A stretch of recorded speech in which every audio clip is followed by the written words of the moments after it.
Good afternoon, everyone, and welcome to this Saturday here at the SSB, streaming live.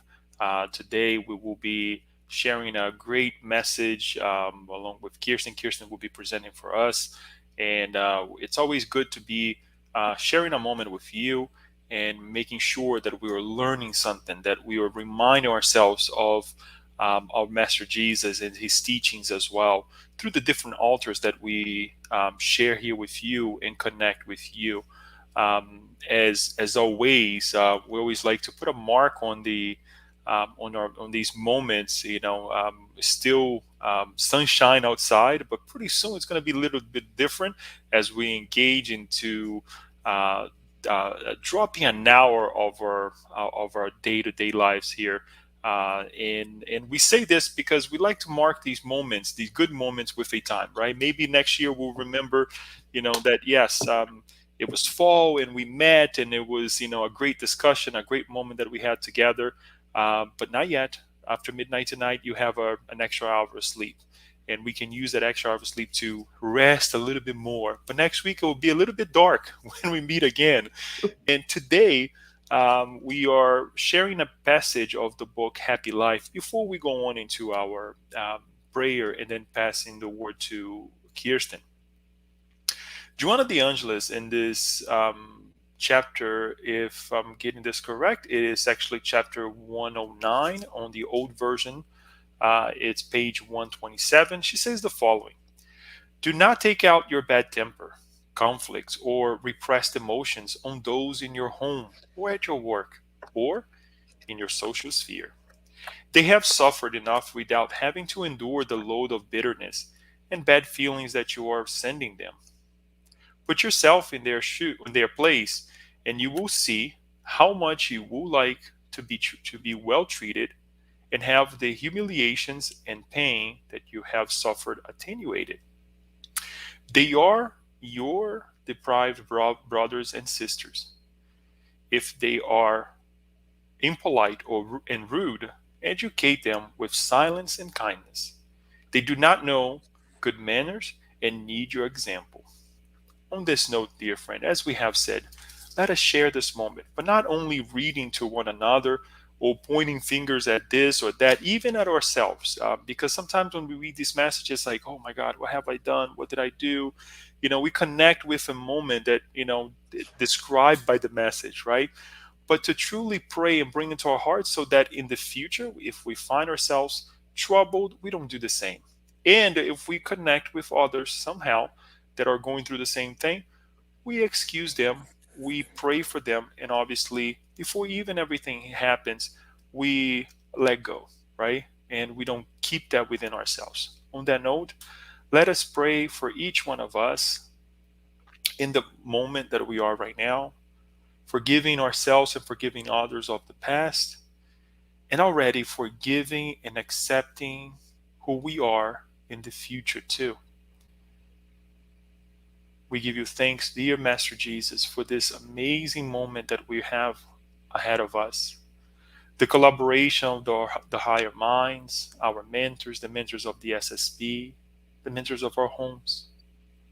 We pray especially for dear friend Kirsten, who will be sharing with us an enlightening message, rescuing each of one of us from the difficulties that we have put ourselves into, this difficult moments that we have put ourselves into during this week, preparing us for the future as we will talk about dissatisfaction and utopias. We ask you, dear Lord, that each one of us can be guided, protected, and encouraged to continue on with our lives. We pray for others who could not connect with us today, vibrate with us in the same way, even though they're right next to us. And we pray that one day we can vibrate in the same frequency, in the same conditions, loving one another, guiding one another through your teachings is what we ask and what we wish for one another. This way, we give you thanks, and so be it. So, Kirsten, today you will be talking to us about another chapter of the book Times of Health and Conscientiousness, right, by Joanna de Angelis.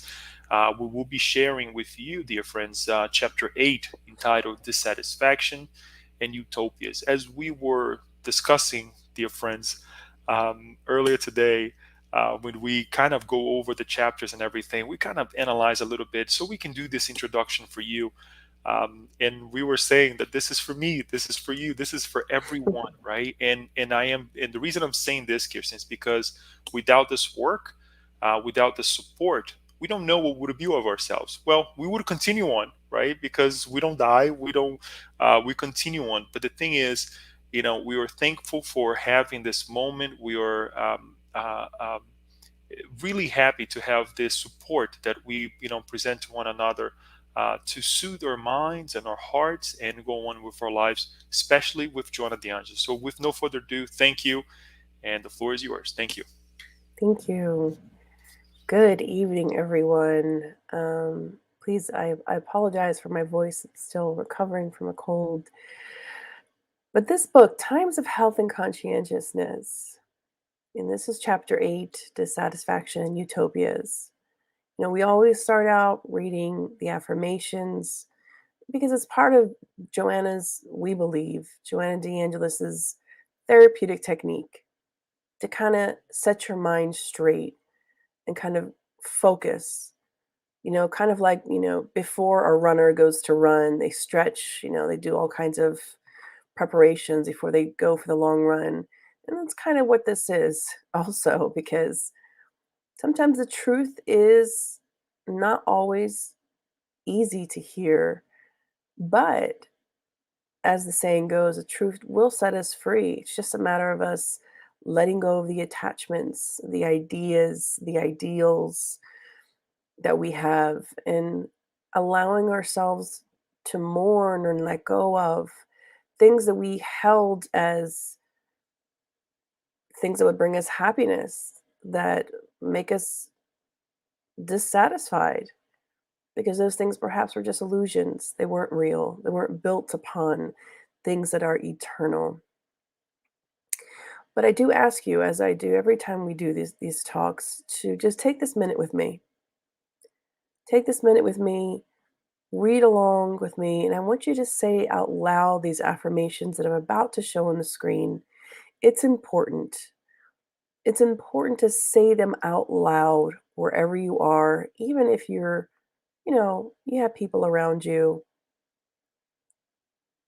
Hopefully, you're not in a space where you're in a public space, at a supermarket or something. But if you're in your own home, just go ahead and say these out loud. It makes a difference for your brain. It makes a difference for your emotional self when we actually say things and read things out loud versus just reading them in our minds. So Joanna starts out the affirmation in the following way: the divine stimulus urges me to advance. The laws of incessant change are at work everywhere, teaching me about renewal and progress. I am driven by a higher power that propels me to the summits of life. I am driven by a higher power that propels me to the summits of life. The valley is dark, and the mountain conquered is light. Happy, healthy, and whole, I am motivated to succeed and grow. Happy, healthy, and whole, I am motivated to succeed and grow. Our words have power. Our words have tremendous power. Our mind has tremendous power. And there's a balance that we need to strike between being able to process our difficulties, our emotions, while at the same time being able to be optimistic, being able to try to see the positive, to try to focus on the good. But it's not easy. by all means, it's probably one of the harder things you'll have to experience in your life. Physical pain, you break your arm, those things heal. They have a time limit. And, once it's healed, it's healed.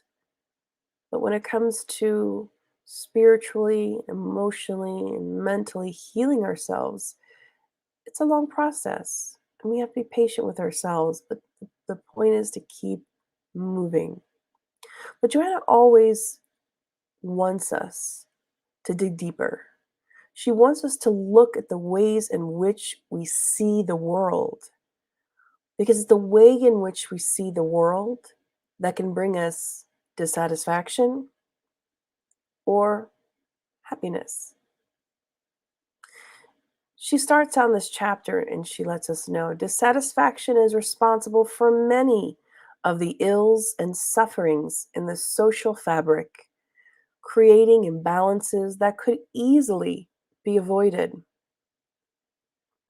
By using mechanisms of evasion, individuals avoid assuming their own reality. They create models of fictitious happiness to which they shift their aspirations, producing and clinging to states of nonconformity and discontentment, wasting excellent opportunities for self knowledge and fulfillment. So, dissatisfaction is responsible for so many of the ills within our society, and a lot of which could have been avoided. And what she's talking about here is something in which we ourselves create, and sometimes even social media can create, especially with this new age in the last 2 decades, when social media has absolutely taken off. And there's research to prove this. And we'll get into that in a second. But when we look at other people, when we create this idea of what we think is is going to be happiness, Joanna calls them fictitious models. We create in our mind this model of happiness, and then we end up unhappy, and we end up wasting opportunities in the interim trying to get these fictitious models, this idea of a perfect home or a perfect life or what have you. All of those things could have been avoided.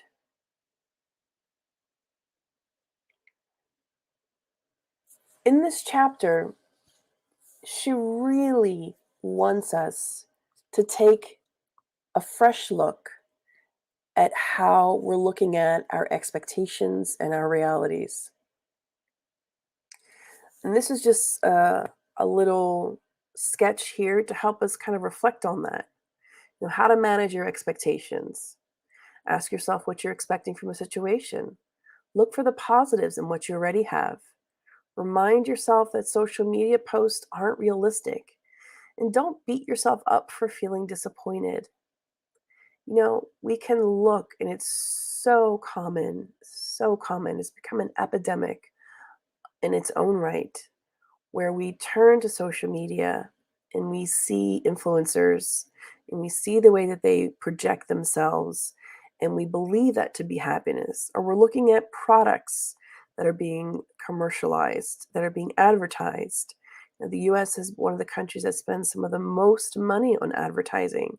And there's even research that is coming out or has been out that is showing us that it has a negative impact, because we create different models in our mind of what happiness is. Well, oh, I see this person, excuse me, I see this person going on multiple vacations. Well, that's happiness. That's telling me I need to take a Disney vacation once a year and go to Lake Tahoe and own a boat and own a Ferrari and a Tesla.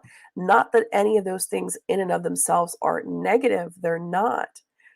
But it's the idea, it's this creation in our mind, this expectation. And then when we don't reach it, or even when we do reach it, we tend to feel empty. And all that time we were working towards this goal, this fictitious model, we missed out on opportunities to grow. We missed out on opportunities of fulfillment, of a lot of positive things. This is the reality that we currently live in. And there's a trend on social media where it's, expectation versus reality. And we have a lot of influencers and non-influencers that are posting unedited photos with edited photos. And it really makes you think, if we're looking solely at this photo of what looks like a seemingly beautiful girl compared to this, we might have this as our expectation, even in reality. But the reality is, we're all just normal. But we create these fictitious models on social media, and then it's to our own demise. We are the ones, as members of society, as Joanna says, the social fabric as we know it is being harmed because of these things. Is social media bad? No, it's neutral, like money. It's neutral. It's what you do with it that matters. It's how you utilize it that matters. We wanted to show this, and we know we spoke about this before, but it's just so fascinating. This World Happiness Report that came out in 2020, they wanted to look at pre-COVID states and post-COVID states. When they had originally done this ranking based off of the 2017 to 2019 of about 156 countries. They wanted to take that data and look at it again in 2020, post-COVID era, and to see which countries were still um, sharing their own subjective well-being. So, you know, some might say, well, what is happiness? Well, this is subjective. That's what the research was. The research was questions asking you if you felt happy. So happiness is up to the person, right, in their own definition. But it's interesting that at least the first couple of countries, pre and post COVID, kind of still remained more or less in the same vicinity. And it's interesting because I think it's something to be looked at. What is it about the culture of Finland, of Iceland, of Denmark, of Switzerland, of the Netherlands, Sweden? By the way, the United States is really is low down on there on the map, on the list. I can't even find it right now this moment. But it warrants us to take a look at the societies that are expressing happiness. And we're not talking about Bhutan here, which is historically known to be one of the, happier places to live, and poverty, is very high there. But just wanting to look at just this specific ranking of happiness that's most recent, it begs for us to wonder how and what is it that they do differently. We know for sure that in the US, like we shared earlier, has some of the most largest billions of dollars are put into marketing and advertising, trying to get consumers to consume more so than any other country in the world. Most other countries like Finland, Iceland, and Denmark have a lot more restrictions when it comes to those things. So it begs the question, if what we're feeding ourselves, if dissatisfaction we are experiencing, because in part, not wanting to blame anybody else but ourselves, because the suggestion is made via commercial. We're the ones to take in the suggestion. We're the ones to create this fictitious model in our mind of what is happiness, or what could be happiness, or what happiness should be.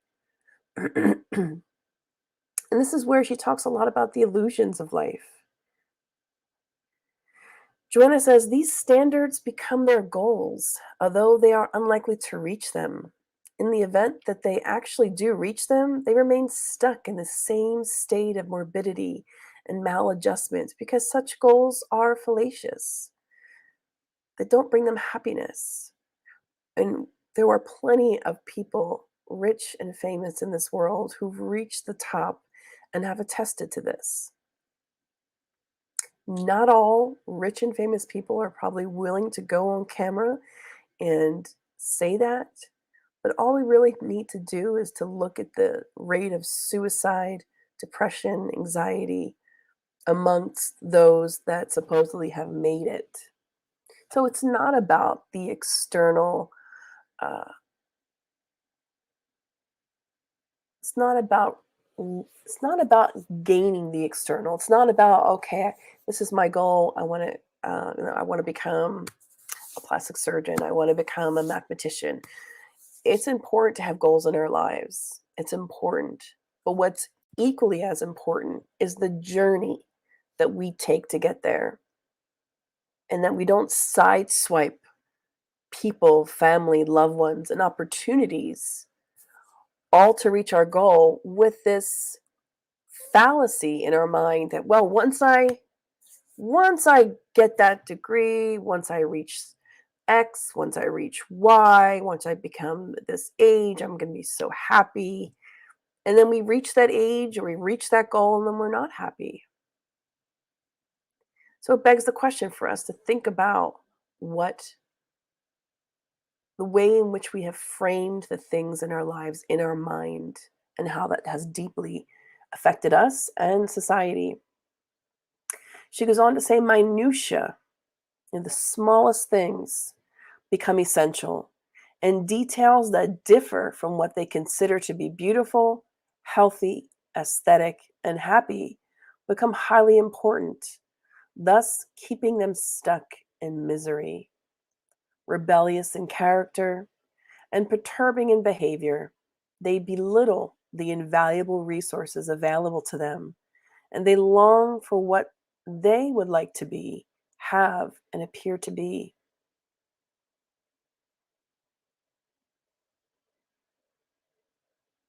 We're pausing here for a moment for reflection because let us think about this. What illusions or fallacies or ideas have we created around our own ideas of happiness and joy? Do we need to modify in order to find happiness? Do we not need to mourn, let go of these false ideas and models of what happiness is and embrace life in its totality, the beauty of what life is, and not what you hope it to be?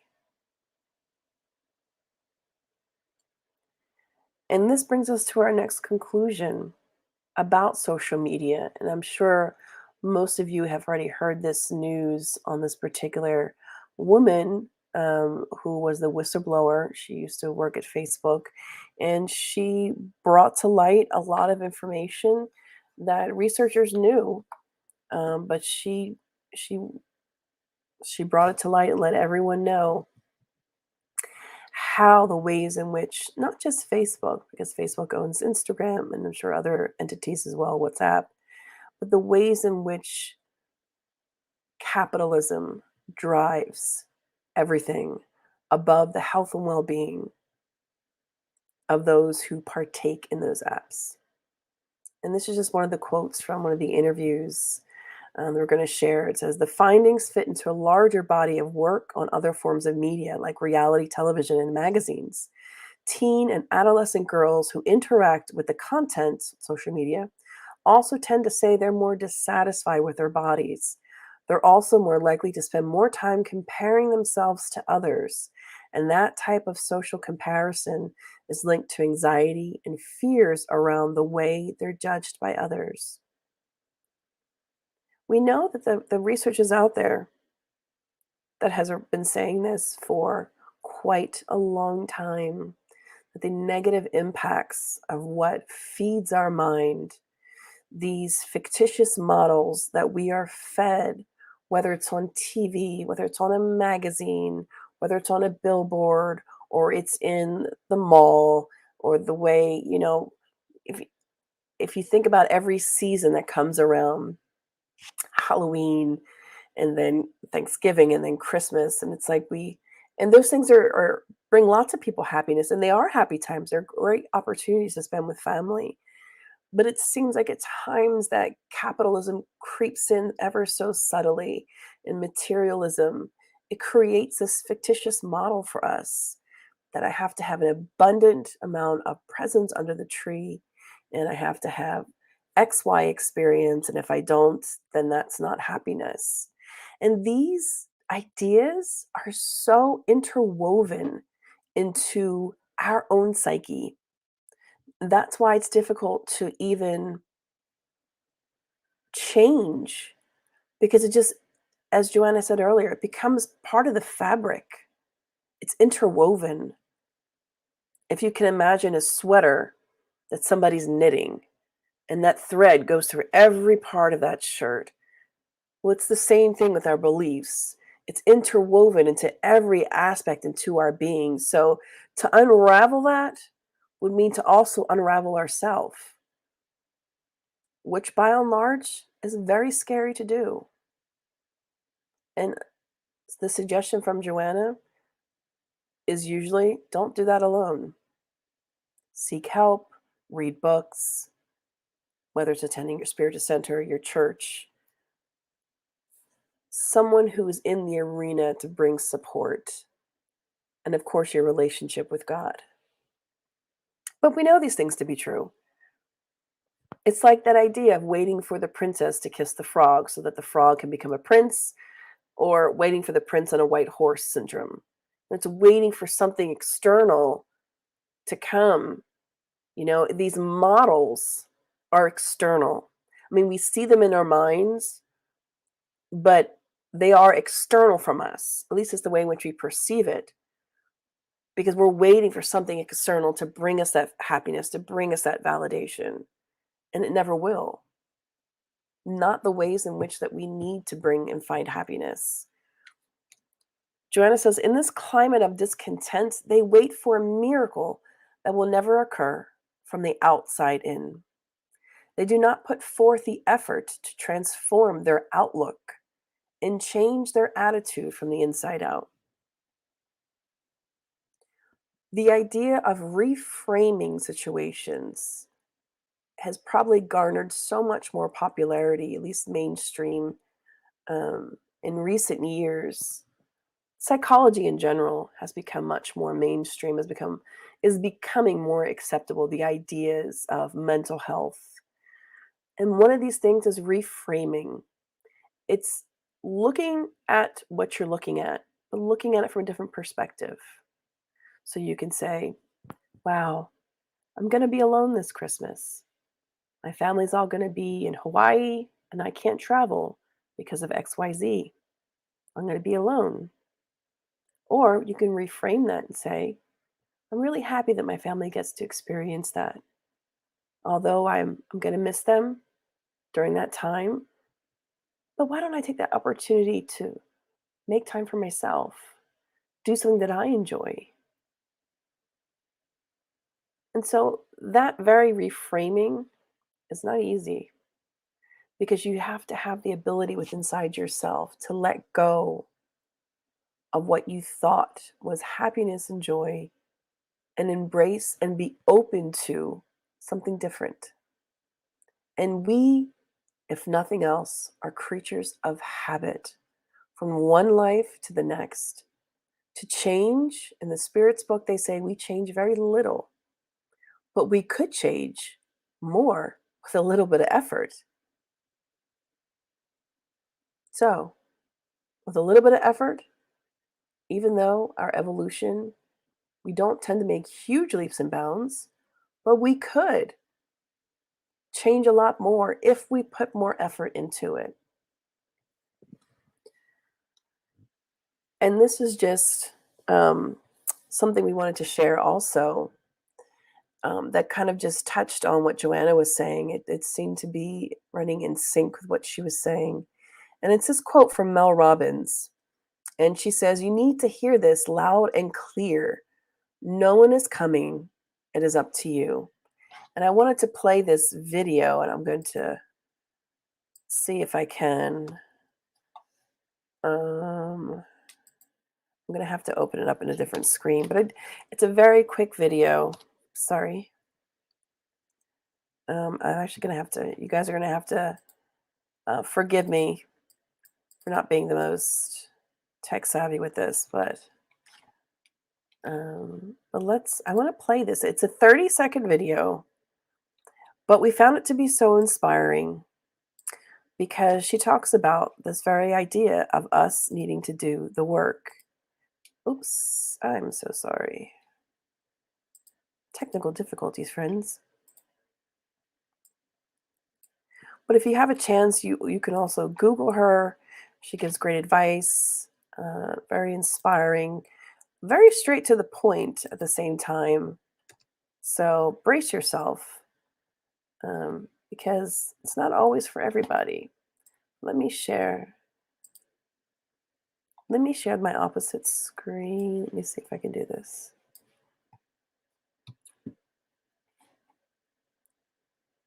Yeah, so what she talks about is this ability for us to take care of ourselves and to not wait for the knight in shining armor, to not wait for the princess to kiss the frog for modifications to happen. And bear with me just 1 second. Let's just turn this back. And let's just see, can you guys hear this? It's going to go back. Kirsten, send it to Daniel, and Daniel can actually play it for us. That'll be the best way. Or put the hyperlink on the private chat there, and he should be able to play it from there. Oh, perfect. Okay.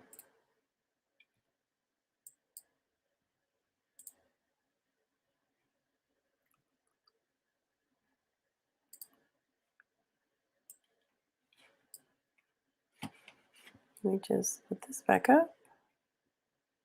Okay. And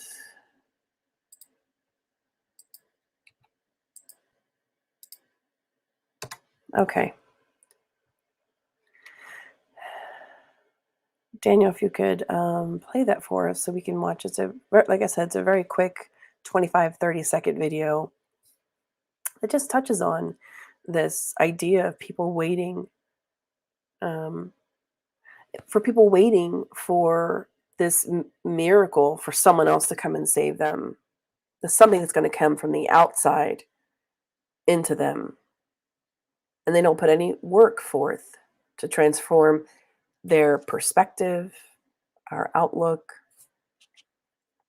And some might just be ignorant of that fact.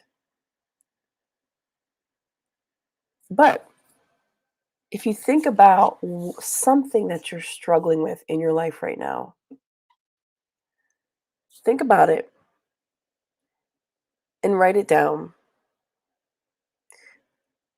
Writing it down is half resolving it. And then try to reframe the way in which you're looking at it and write down your reframing and see how you feel. You know how there is something called Murphy's Law, and Murphy's Law is that law. If something bad could happen, if something bad can happen, it will. So there's various different laws in the universe, and one of the laws that I forget on the top of my head is that when you write down a problem, you automatically solve half of it because you're able to acknowledge it, visualize it, contextualize it. Because oftentimes when things are just in our mind, when we're just thinking about things, it's more difficult to process. I mean, it's not by chance why journaling helps people, why seeing a therapist helps people. It's being able to have that cathartic moment to get it out, put it on paper, speak about it, think about it, reflect about it, that allows us to process things. And that is one of the challenges that we have. And it's one of the challenges that I wanted to pose to you.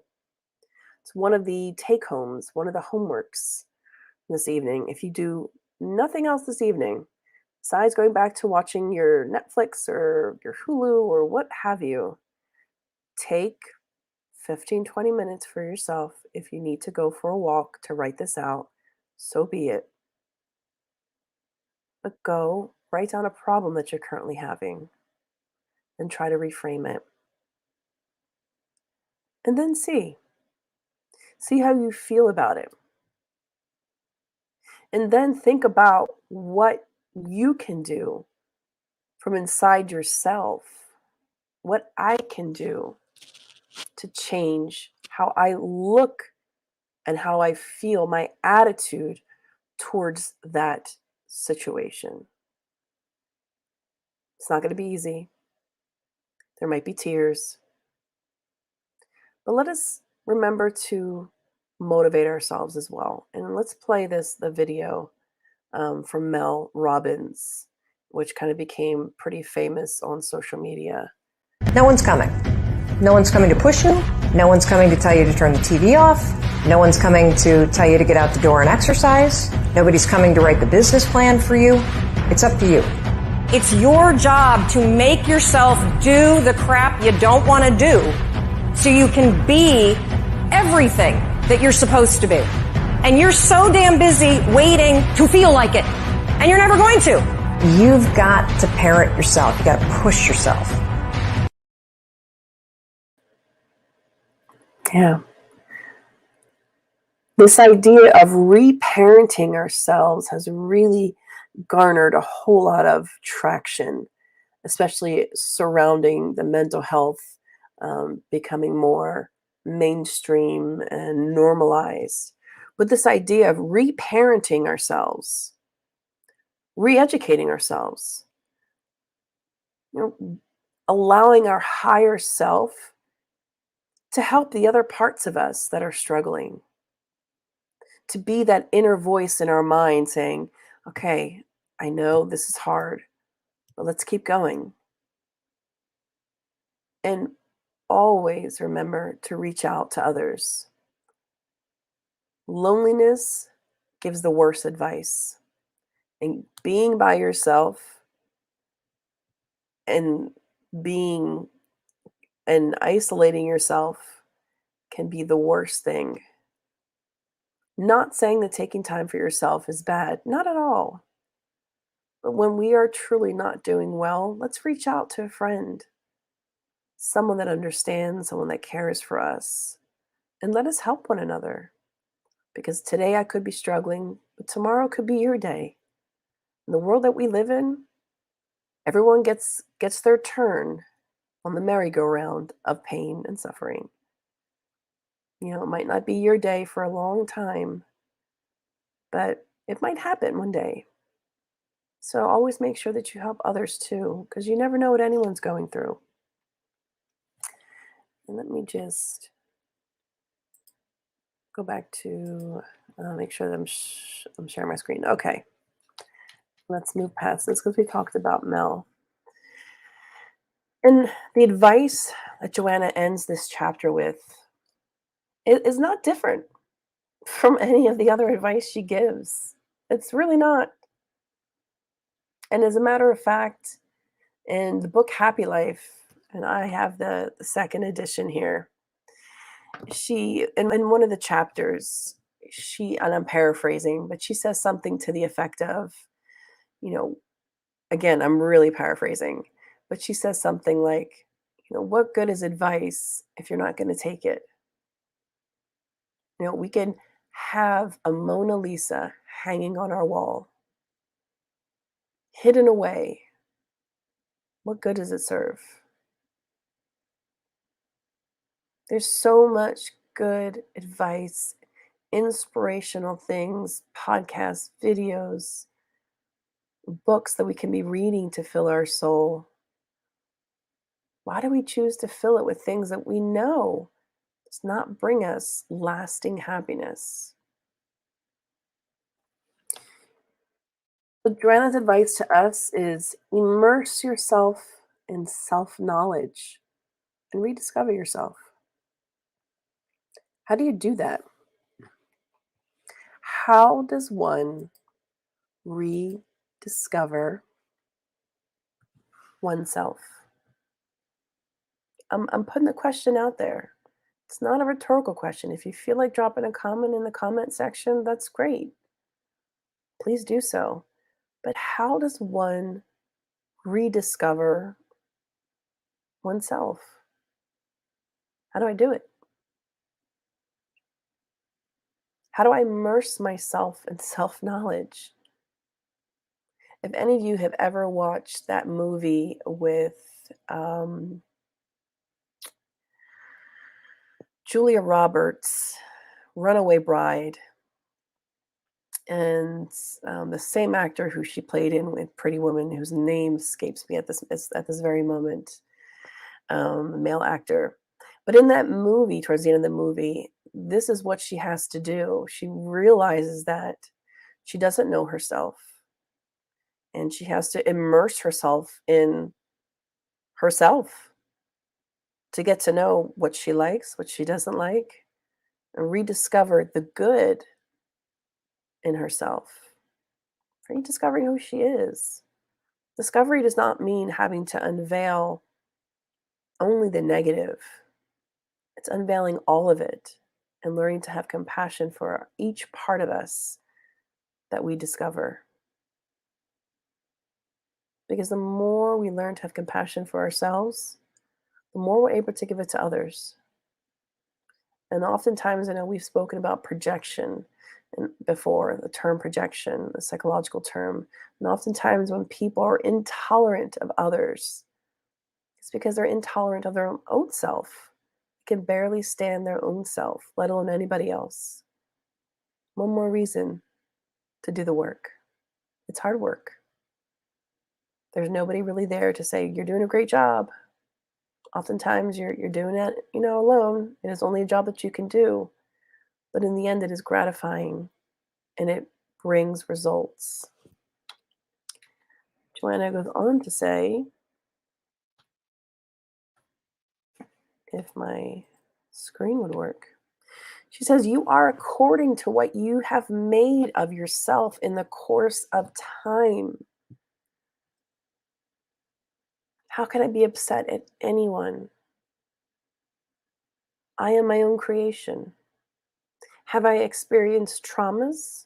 Have people experienced severe traumas? Absolutely. Absolutely. Has that affected them on very deep levels? Absolutely. Does it require a lot of therapy, medication? Of course. But we either can chain ourselves to what others have done to us or free ourselves by allowing ourselves to forgive. Forgive ourselves, forgive others. Because the longer we maintain anger, hatred, we remain shackled to those who have hurt us. And we don't want to give those who have hurt us any more power. We want to take back that power and realize that I'm a child of God. I deserve to be happy. You deserve to be happy, despite everything and anything you have done. The prodigal son is always welcome to come home. And oftentimes it's in tatters and with nothing left to your name. But like the good father, he's there waiting for you. Hey, Kirsten, stop sharing and share again because the last sentence that you read is not showing. Okay. Sorry, friends, for the technical difficulty. Just a second here. All right. So you are according to what you have made yourself in the course of time. Your matrices lie in the spiritual past, which you can no longer reach, which we know that to be past lives, by and large. It could be this life from 20, 30 years ago. In either occasion, you cannot go back in time and change those things. However, by means of new behaviors, you can change the pace and occurrences of life. We read this, and while we're reading it, it makes sense, right? Change your behavior, change your life. It makes logical sense. Okay, start eating healthier, I'll lose weight, I'll feel better. Start thinking more positive, I'm going to feel better. Start changing my perspective on life and the way that I'm looking at things and reframing them in a more positive sense, and I'm going to feel better. It's easy to understand, right? But the thing is, it's not easy to do.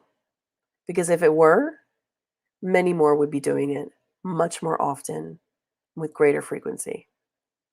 If it were that easy, everybody would be doing it. Are there a large number of people doing it? Absolutely. Of course. Are there a large number of people that aren't? Yes, there are. Because it's hard. And as Joanna says, if you feel your will is weak, it's because you haven't practiced it enough. And it's analogous to when you don't go to the gym for a few years and you go back, those first couple weeks are brutal. That first month is brutal. But then the second, the third, the fourth, and the fifth month, it's not so brutal. It begins to feel good. You begin to understand the meaning of no pain, no gain. It's the same with our lives. We got to put the effort in. Every day, making the decision, making the choice. Because we've been so used to having bad habits with our thoughts, looking at things in a negative perspective. And there's so many things that contribute to that. We could say family contributes to it. We could say that my work environment contributes to it, my upbringing. There are a lot of things external to us that can contribute to negatively. But ultimately, it's my choice. It's my choice what to do with all those things. Is that saying that we're going to pretend like things are all rainbows and sunshine and butterflies? No, that's not what that means. That means to be able to look at things as they are, look at our life realistically, face the things that scare us, face who we are, which scares us the most, even though we don't know it. Face the things that we fear the most. Joanna calls our shadows. And we will be able to conquer the greatest of mountains. She goes on to tell us, examine yourself and have the courage to face your situation, developing paradigms and realistic goals that you might actually reach. Running from yourself will not take you anywhere, for you can never disassociate yourself from your reality. So no matter where you go, no matter where we run to, no matter how we change the color of our hair or our car or our house, we can never run from our own self. We cannot. But we need to have the courage. And remember, courage is not the absence of fear. Courage is that, willing to look fear in the face and say, I'm going to move forward. I'm going to face this because I know that better outcomes are out there for me. It's that willingness to want to change. And oftentimes that comes out of a great deal of pain, unfortunately. Unfortunately, for the most of humanity, that's how it works. That's when a great deal of pain falls upon us, and that's what breaks us apart, and we have to rediscover, reassemble, and readjust ourselves. But that's life. Life never ends. It keeps going. The march is continual, and there is no death. We are immortal. We cannot kill the image of ourselves as much as we want to, but we will always remain with who we are. So why not start today? Why not rediscover yourself today? Reframe, process your emotions, your hurts, work through those things,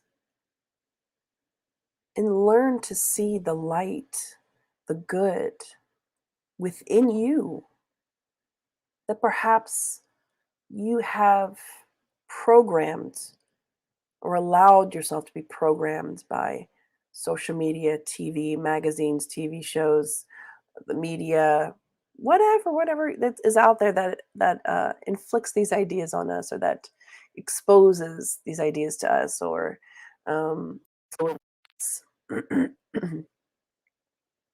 we don't have to. We're not meant to be miserable human beings. We're not meant to. That's not what we were created for. Although some might think that maybe that they are, but we're not. She says, start a program of self-worth, analyzing facts and events according to whether or not they deserve consideration. And we think it's on purpose that she says, start a program, something that's done with discipline, not just like, okay, I'm going to spend 20 minutes just thinking about this and then go back about my day, but really set some time for yourself, for self-care. It's not a huge part of our society. It's not wildly accepted. Quite the opposite. The more you are stressed out, the more you are putting your blood, sweat, and tears into work. It seems like that's what is validated. And the more you try to take care of yourself, that's not validated. And you're seen as someone that's just lazy or selfish, which is so wrong. But only us as individuals can change that paradigm, can change that within the social fabric of humanity. By us as individuals changing.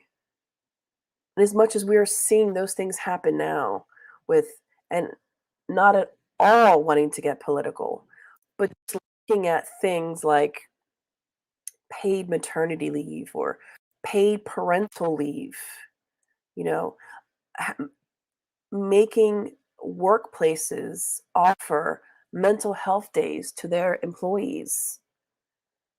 Things that were absolutely unheard of that are slowly and have been being put into place, sometimes in the private sector and sometimes in the public sector as well. We're seeing things slowly change. Is it changing because a lot of bad things are happening? Indeed. But hopefully we can avoid more bad things from happening, more people or less people struggling before we enact new laws and new ways and new normalcies. You know, post-COVID, there should be a new normal. We should never go back to the way things used to be. We should never want to go back to that because it didn't bring us to a good place.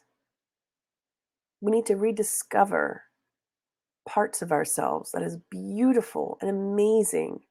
You may not think or feel that way about yourself right now, but it's there. I promise you, it is there. You just have to go in search of it in yourself. No one's coming to do the work for you. No one's coming to fix you.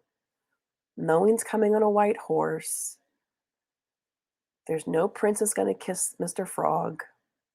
It's the internal work that we ourselves, I myself, must do. And then only I will reap those benefits. And that's something no one can ever, ever take from me. Can never take from you, can never take from me.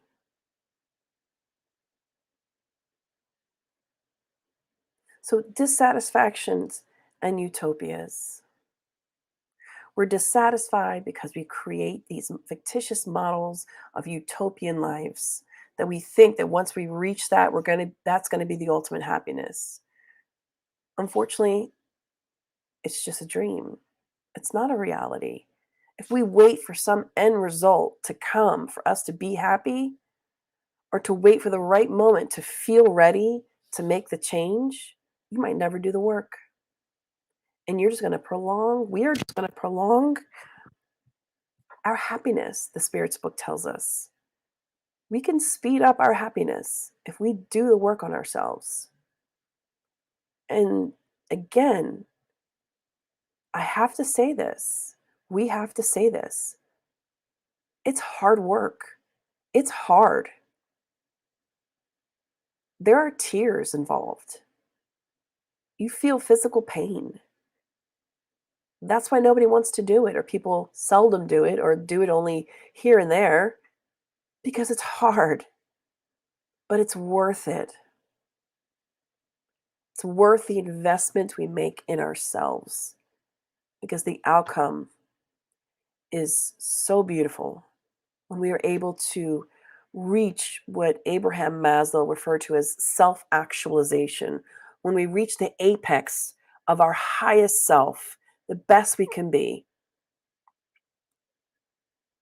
It's going to be the best feeling. And hopefully along the way, as you're walking up, as you're waking up and making changes, don't forget to help others along the way, because everybody is struggling too, even if you don't notice it, and even if their lives seem perfect and that they have everything. We all have struggles. So, dear friends, with some last thoughts from our dear Joanna, she says, do not blame anyone or anything for what you consider to be your failures. When irresponsible individuals make no effort to change what can be changed, they shift the responsibility to what they see as bad circumstances to other people, or they blame themselves, preferring complaint and commiseration to fruitful effort. Do not blame anyone or anything for what you consider to be your failures. Time, place, society, government, envy of others, unhealthy competition, bad luck, or weakness are the ingredients for justifying habituation, the false suffering of which they believe themselves the object. So we blame everything. We blame the time, we blame the place that we live in, we blame the society, we blame the government, we blame other people. Everything, and even bad luck. You stepped on a crack. As a kid, there was a saying, you step on a crack, you break your mother's back. We blame all these things that are not real. We are we are the artists of our lives. And that's why taking responsibility is imperative. And we share this quote, self-responsibility is true wisdom. It is knowing that the only person you are accountable for is yourself. That's it. Only I can change myself. Only I can work on myself. That's it. We pray for others. We wish them well. But let us do our own work on our own self. First and foremost, because I am meant to be happy. You are meant to be happy. You are meant for greatness. And not the greatness that man validates, golds and riches, but a greatness that can only be felt in the depths of your soul. That sense of fulfillment, of peace in your conscience, of joy. We are meant for that. We are not meant for the opposite. We just get lost, but we need to get found. So Joanna says, reach for the stars, impose new concepts on life, and strive to experience them in a spiritually constructive way. Those who feel sorry for themselves refuse to receive help from their neighbor. Self-pity doesn't help. Dissatisfied individuals, besides being ungrateful, are rebellious and lazy. They prefer the darkness of complaining and procrastinating rather than the light of liberating progress. I know that that's a hard pill to swallow. It's a hard pill to swallow for all of us, to recognize that perhaps I'm being ungrateful and rebellious against what God has designed for my life, and lazy in the sense that I haven't yet put forth more effort, even just a little bit, to work more on myself. We're so used to, when she says they prefer the darkness of complaining, it's because we're so used to that. It's like second nature. And to be any other way is foreign. That's why oftentimes people will default back to what they've always done. When you're trying to be better, be a better person, or eat healthier, work out, or work on, if you have substance misuse disorder, whatever it is, whenever we tend to hit a wall or go through a hardship, we will default back to what we know because it's easy. But it takes work to reach that light of liberating progress, as she says. She says, do not allow yourself existential utopias. Depart on the conquest of true accomplishments, meaning what really matters in this world. What really matters in this world. I remember many years ago when the famous singer Michael Bublé, he got married and he had, I believe, 2 children. And one of his children, who at the time was about 2 years old, and he, the apex of his career, touring and all that kind of stuff, he had been diagnosed with a childhood cancer. And during one of his interviews, after he took a number of years off, when he was asked about it, he said that changed his perspective on what was important in life. That, yeah, he loved music. He loved to make music. But wanting to be there for his child that was going through a hardship, be there with his wife, his family, suddenly things that didn't seem so important became the most important. And things that used to seem important did not. So that's why, and we've shared these things before, setting goals, because how do we depart on the conquest of accomplishments? How do we start to reach the better version of ourselves? And this is just an example. I mean, there's hundreds of thousands on the internet. You can Google, go on Pinterest, and set out goals for yourself. I have a really dear friend of mine who brought this idea to me many years ago, but actually writing down measurable, attainable, relevant, and time-bound goals. Now, sometimes you might not reach it in the time that you want, or it might take more time, and that's okay. But the point is that you're working on it and you feel a sense of accomplishment while you're doing it because you're working towards something. You feel useful.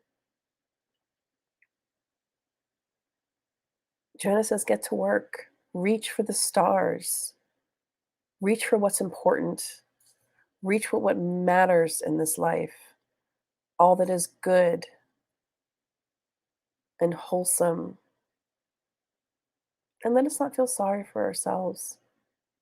Let us begin again. Let us, as she says, depart on this new journey, on this new conquest of true accomplishments. And let us not have these existential utopias.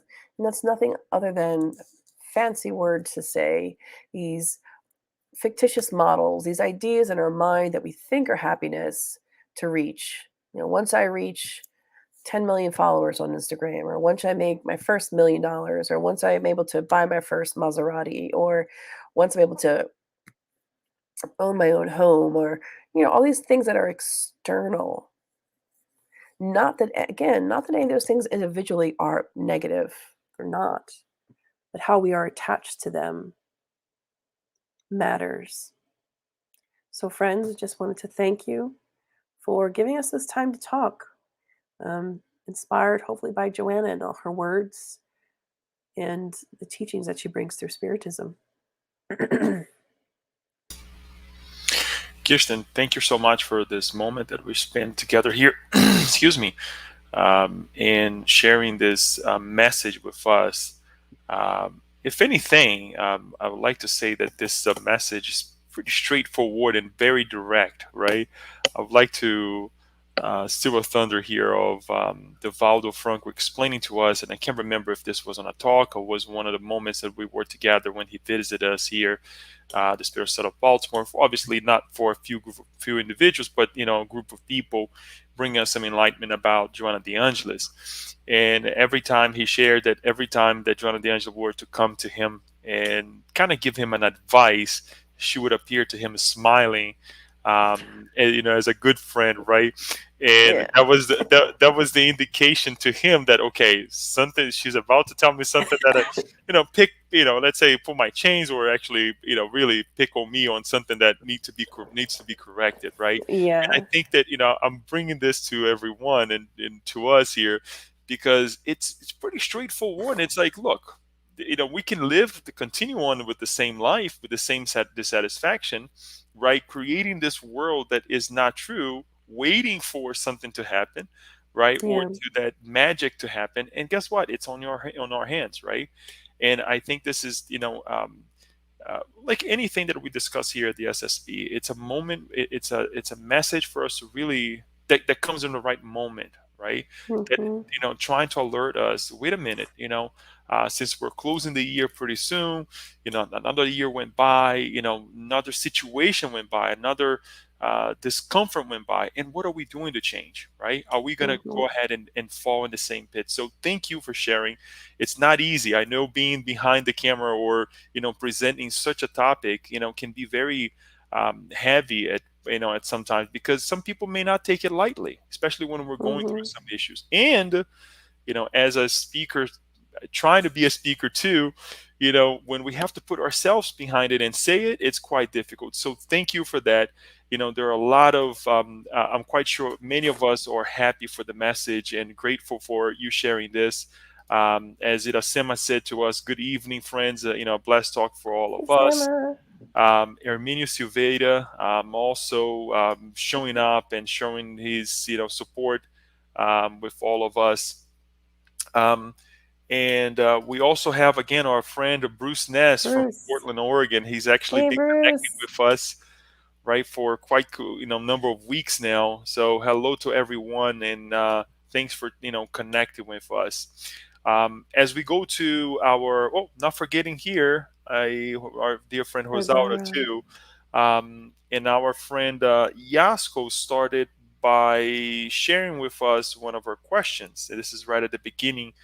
I always try to remember the point of the talk, but let's just go into it. Hi, is there a neurochemical basis for this state of dissatisfaction? If yes, what are the most common factors to trigger it? It's a fantastic question. And it's not a one that I probably could answer in the next few minutes, but I'll do my best. So we know that the mind is what manifests. I'm gonna say things as in layman's terms here, right? Because I could be so much more technical. But the mind is what manifests in the physical body, right? Which includes the brain. So when the spirit is disturbed, we already know that it manifests as a disturbancy, sometimes in the brain, whether it's the brain's chemistry or not. So, is there a neurochemical basis for this state of dissatisfaction? Well, we know that there are states of dissatisfaction, some that are actual clinical psychological disorders that we know are affected by neurochemistry. So if we know, and so we know that to be true. So, and there are times where, no amount of eating right and doing things right can fix it. Sometimes we really just do need medication, and that's okay. So, but there are moments where, our neurochemistry, sure, is going to be affected. If you, and this has been studied in research, people that look at pictures of mothers holding their babies, and then they measure the neurochemistry and the hormones coming out of the person, and then they show them like really gory, like horrible, like looking photos, and of course the opposite happens, right? So we know that there is that reaction in the brain, whether or not it's continuous and you actually need medication or to see a professional about it is a different story. Now, this question that you ask about common factors to trigger it, I really like this a lot, because I think it's so important to understand what, I'm banging on the table here, sorry, what triggers us. Why do I say that? Because a part of getting to know who we are, a part of self-discovery, and one of the best ways, probably the easiest ways, though easy is, I say that lightly because it's not easy, but the quickest way to discover, or at least parts of us, is through our triggers. When someone triggers us, because then that part of us that's hurt, part of us that's scared, part of us that's feeling any particular which way gets activated and comes to the forefront. That feeling comes forward. So then we're able to get to know, or we can take that opportunity to get to know that part of us that has been triggered. We can take the opportunity to talk to that part of us and try to figure out, why it's being triggered, and how we can support that part of ourselves. And we talk about ourselves as if we are subpersonalities, because there is this idea out there in the world that we don't all suffer from multiple personality disorder, but we do have many different parts of ourselves. We have the part of us that's strong and willful, and there's other parts of us that feel small and vulnerable. And each one of those parts often need their own form of validation. So yes, it's important to know what triggers us so we are able to manage our emotions and to find healing for ourselves, and to hopefully reverse that negative neurochemistry back to something more positive. Because once we begin to heal ourselves, if the mind gets better, then it's going to reflect into the physical body eventually. It may not be simultaneously, it may not happen in that one lifetime, or it may. It just takes time. But that was a great question, Yasko. I love that. Thank you, Kirsten, for the highlights there, and the explanation is very helpful. The next one that I would like to move on to is our society, from Bruce Ness. Our society and culture has become a world of sociopaths and psychopaths. Trump is just a symptom, I believe. And I think I'm going to move on to the next one too. So, because of Actually, I want to address, I think it's important for something, because we learn in the book No Solar, we learn with Andrea Louise, and I think it's not just in No Solar, I think it might be in other of the collection of Andrea Louise, that it makes sense for us to pass judgment, right, on things and people that do things that are so way out of the norm and way out of what we consider to be moral. And it's almost second nature, or like just knee-jerk reaction. We go and we judge them. But when we talk about the mechanics, when we talk about, how we affect one another, if we truly are seeing someone that is ill, that is having a behavior that A, we don't agree with, B, they subscribe to a different belief that we think is horrible, truly, truly, truly, the best thing we can do for them is to pray for them, whoever they are, wherever they are, whatever they're doing, because that will help the situation. Passing negative judgment, which, listen, we all do. I'm not, I'm not safe from that. I've done it myself and had to catch myself doing it. But ultimately, we are all children of God, right?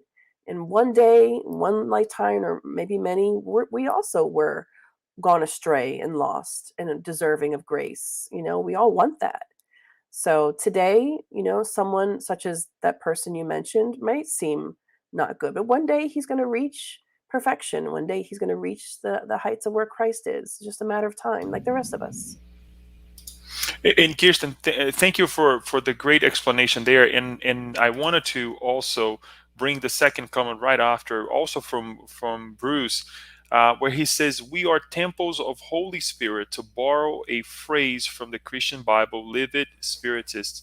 And I think that what you just said is exactly what it is right here, right? We are temples of God, right, and of goodness, and we have to cherish. So what you just said is, reflecting this idea of let's pray for one another. It's not perfect. Yes, And if I may add to this as well, uh, please.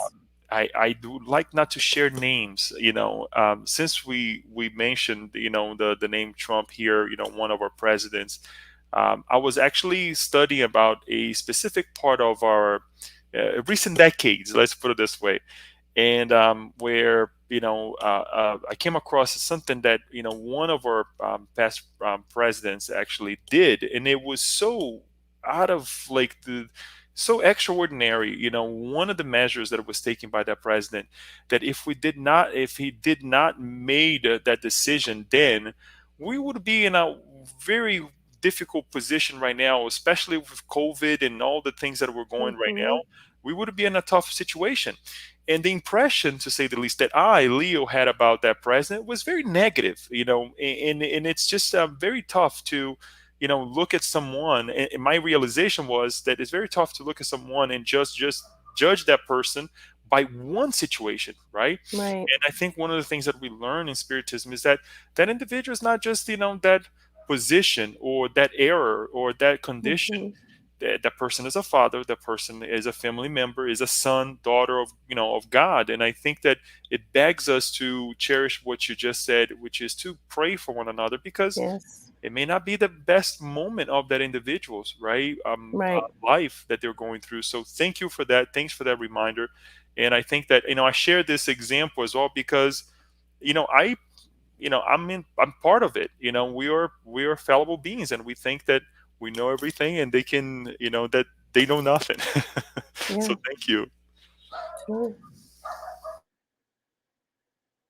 So moving on, we have Mm-hmm. Abby here sharing with us. Good question, Kirsten. I guess this is the moment on how do we rediscover ourselves, right? Sometimes it takes being on your knees, hitting rock bottom. I'm not advocating this, but then you are brought to the self-reflect, pick yourself up, and start again. Yeah. It's not ideal. It's not what anyone wants, but it's what happens, and it really does, move us. Pain, second to the power of God, pain is the greatest force in the universe. That's what we learned from Andrea Louise in the book Action and Reaction. That is true, and we're so afraid, as we mentioned last week, and I believe Paula reminded us, right, that even though we are in pain, we're so afraid to let go of that edge, right? That oh my Mhm. gosh, I can't. The what ifs of life. And then this week, Joanna de Angelis bringing the utopias, right? Look, Yep. we gotta let go. We and I think you said it several times, especially towards the end, and this is very. Uh, eye-opening, because when we're going through our struggles, we are not meant to be miserable beings, right? And what Yeah. kind of God? I think it's this favor to the belief that we have of God, right? If I can say that way, if we believe in a God, a creator, guess what? We have to believe as well. We have to endure this idea, or really, that we are made to be happy. So thank you for that. And then Abby said, wonderful reminders. Kirsten, thank you. And then Bruce again comes and says, to awaken and reach enlightenment, I quote St. Paul, I no longer live, but the Christ Christ lives in lives in me. me, right? Amen. That's Takes the a while to ideal. get there, though. Yeah. Yep, Should put it on my wall and just keep reading it every day. every single Really. day. That is Yeah. true. And then Yasko comes and says, Joanna talks about rediscovering ourselves. That means we had a wrong or untruth notion of ourselves. Is parenting, societal beliefs, and beliefs the root of the mistaking process? Once again, great question, Yasko. Um, There are no bad parts to us. The part of us that we might be currently in that may require some redressing, that may require some adjustment. It's not that that part of us is bad. And this is where self compassion comes in. And this is really important because people can get really stuck in guilt and feeling shame for who they are. And that's why some might even turn away from facing the truth of who they are because they fear the pain of shame and guilt. But instead, I would say rediscovering ourselves does not mean that we had a wrong or untruth notion of ourselves. It just means that we discover that for a time there were parts of ourselves that served us for a time. And now there comes a time where we have to move. We have to change. Change is inevitable. Progress is inevitable. The law of progress tells us that in the universe we are meant to move forward. We're not meant to remain the same. So, with that notion in mind, if we can accept that, if we can let go of the idea of permanence and hold closer, ironically, to the idea of impermanence, um, and not being so fearful, we can really discover a whole lot about ourselves and embrace a whole lot more. And to answer your second question, is parenting or societal beliefs the root of this mistaking process? Well, if you're asking if parents make mistakes or at the root of some of the issues of their children, of course. I like something that this Brazilian psychologist once said, and I'm his name is completely escaping me. Um, he's the one who, well, anyway. So, but he said he said in one of his talks, I'll remember his name. He said in one of his talks that oftentimes parents come to them and say, "Oh, I'm so afraid to like traumatize my child or my children." And he says, "Oh, listen, don't worry, you're going to traumatize them. It's okay, don't worry." So inevitably, we say that because inevitably we're all going to make mistakes. We need to already forgive ourselves ahead of time. And luckily, this notion was brought to us a long time ago. And to constantly be telling our children, look, mommy's not perfect. I'm going to mess up. Please know that that's going to be something, it's going to be a definite in your life. But also know that I'm going to do all that I can to do better. I'm going to try to work on myself. I'm going to try to own it and face it and be better. But I'm going to mess up. It is inevitable. And to think otherwise is a waste, is a fallacy. So parents do their best with the knowledge that they have. Parents, and as we get older and mature, we learn this and we begin to reframe the ways in which we look at our parents and the way that they treated us, especially when we became parents ourselves, but sometimes just with age and having different experiences and growing up and living on your own and going, oh, now I understand why my father told me to turn the lights off because, oh my gosh, my electric bill is so high. I really ought to do that. You begin to realize things that you had not knowledge of. It didn't click in your mind to do those things until you lived your own life, until you began to discover your own journey of self-discovery. And that's just the way that life is. So I like this idea brought about by Richard Schwartz. He's the creator of Internal Family Systems. He wrote this book recently, and it's called No Bad Parts. And it's controversial perhaps to some, because you might think, well, there are really bad people in the world. Well, we all have parts of us that surface, that exist, that have been created by us. But if we look continuously as those parts as bad and evil, there's no space for healing. There's no space for forgiveness. There's no space to move on. And there's no way to get out of guilt.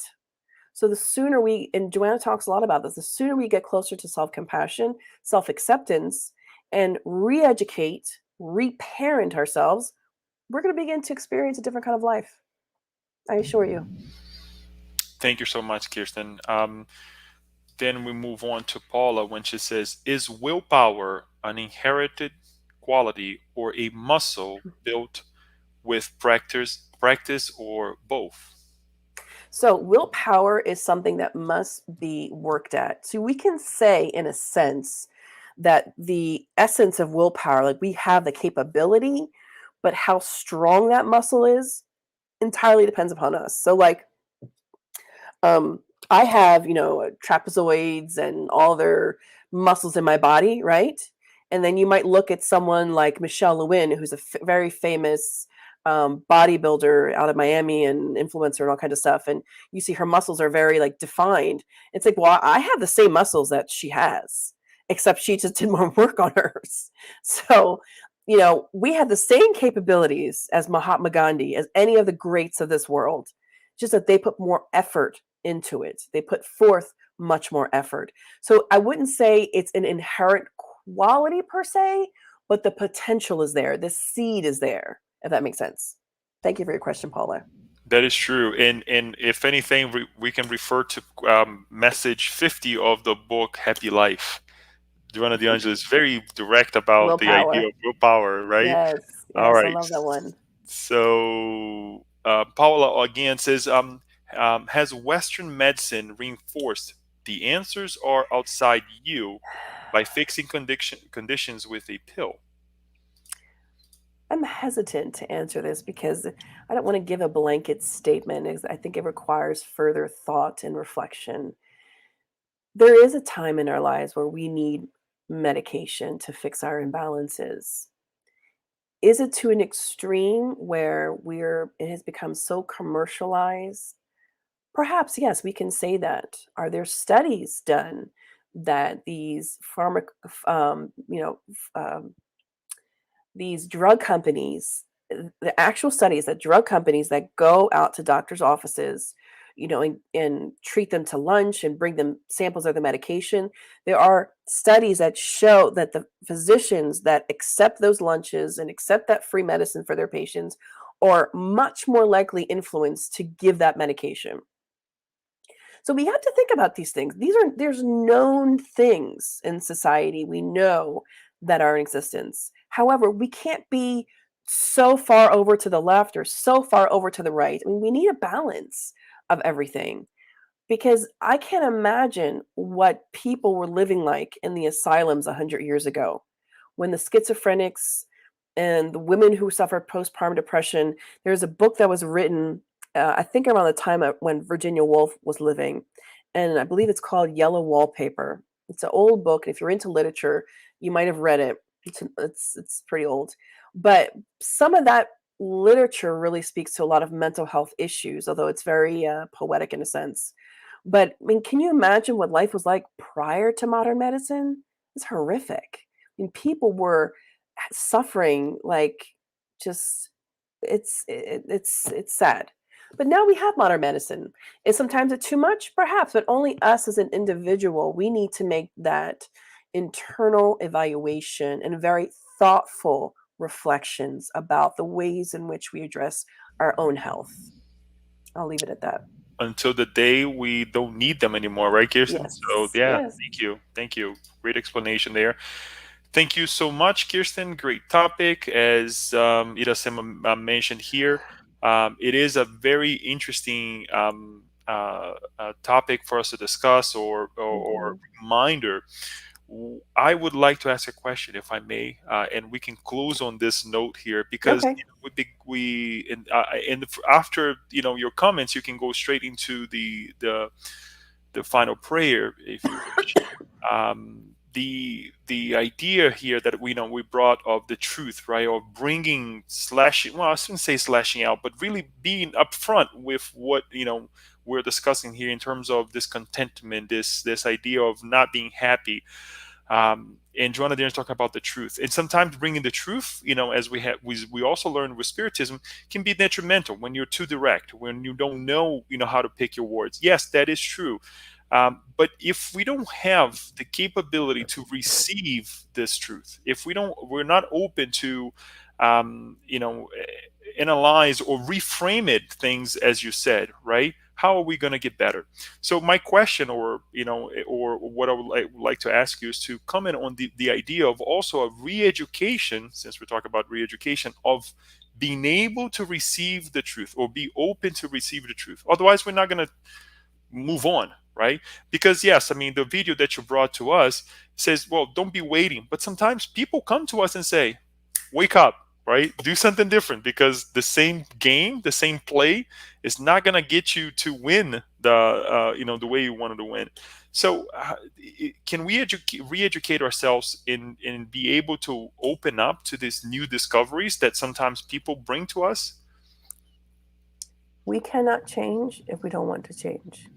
There could be 1,000 people that come to us and bring us the greatest ideas and the most, amazing resources.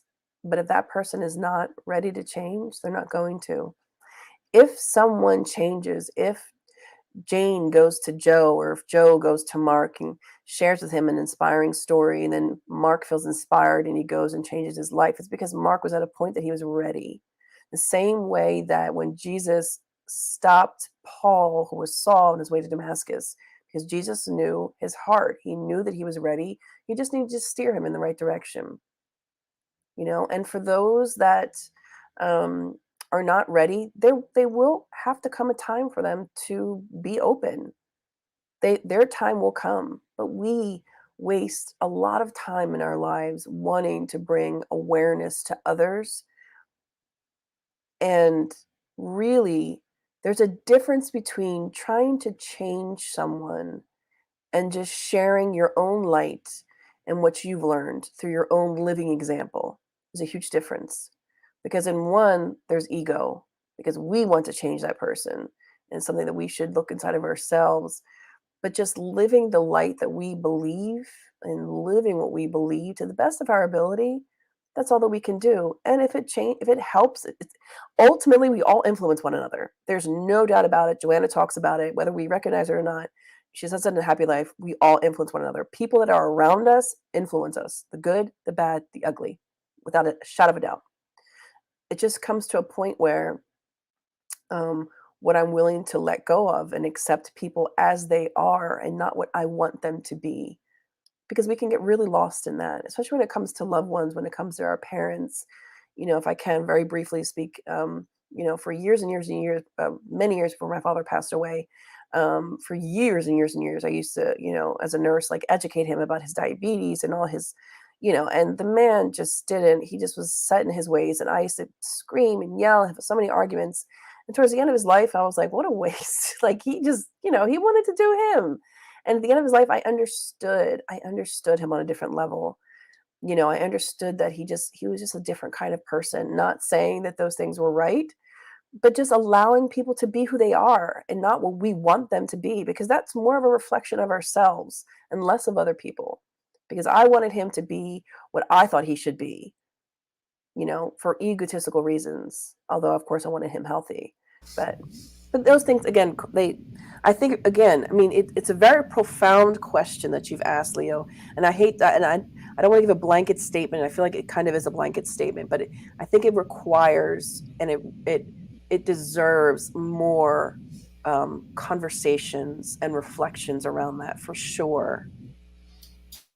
Very well said. I'm happy with it. I hope it helps good. others too.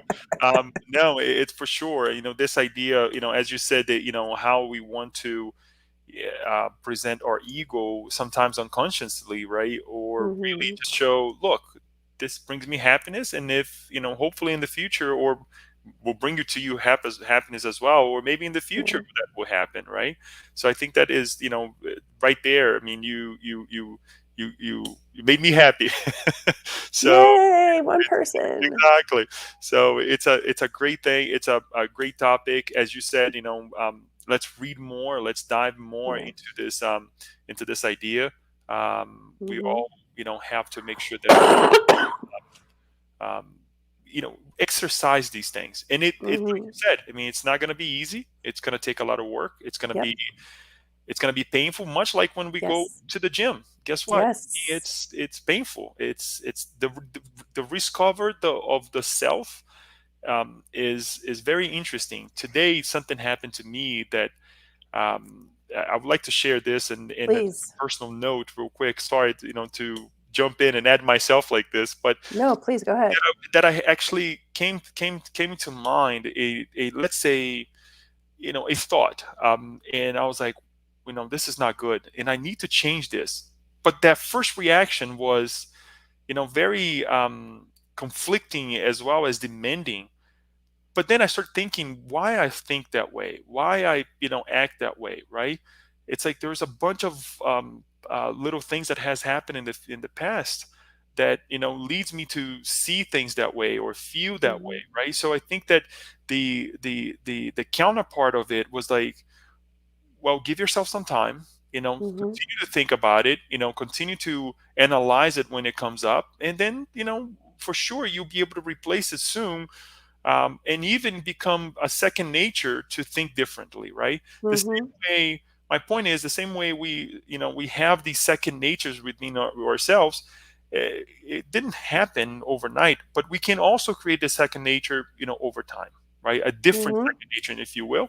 So I think that is, really helpful, and I think that this, well, I am certain that this topic that we discuss here today that you brought is very enlightening. Again, thank you again. Recovering from your condition there, I'll pass the word for you to finalize with a final prayer, please. Thank you. I'm actually going to pass it right back to you, Oh Leo, my gosh, because okay.